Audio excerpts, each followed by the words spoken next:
Hello viewers, ఎట్లున్నారు? మేమైతే మస్తుగా ఉన్నాం. సండే సండే సండే సండే అంటే స్పెషల్ డే అసలు కదా.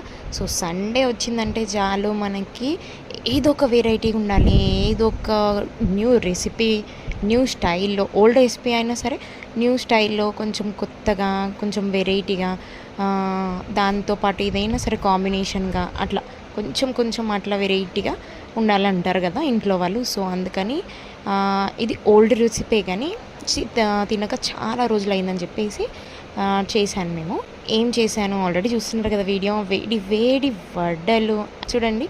ఈ వడలకి దీంట్లో స్పెషల్ ఏంటంటే దీంట్లో సోడా వేయలేదు.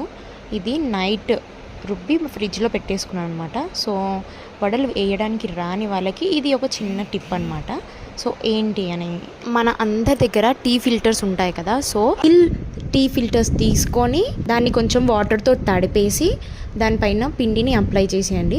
సేమ్ మనం చేతికి ఎలా అయితే వాటర్ని తీసుకొని తడుపుకొని తర్వాత పిండిని వడ షేప్ లాగా ఎలా చేస్తామో అలాగే సేమ్ యాస్టీస్గా అట్లనే చేసి మధ్యలో ఒక హోల్ పెట్టేసుకొని డైరెక్ట్గా దీంతో జస్ట్ ఇలా ట్యాప్ చేయండి లేదా షేక్ చేయండి. మంచిగా వడ షేప్ అయితే సూపర్గా వస్తుంది. చూసారు కదా, నార్మల్గా మనం హ్యాండ్తో వేసిన దానికన్నా ఈ టీ ఫిల్టర్తో వేసిన దానికి చాలా తేడా ఉంటుంది. ఎందుకంటే మంచి షేప్, రౌండ్ షేప్ అయితే వస్తుంది. చూసారు కదా ఎంత మెత్తగా, వితౌట్ సోడా మంచిగా వచ్చాయి, చాలా మెత్తగా. అండ్ ఆయిల్ కూడా చాలా అంటే చాలా తక్కువగా ఉంటుంది, మంచిగా ఉంటుంది. ఎందుకంటే ఫ్రిడ్జ్లో పెట్టి తీసాం కాబట్టి.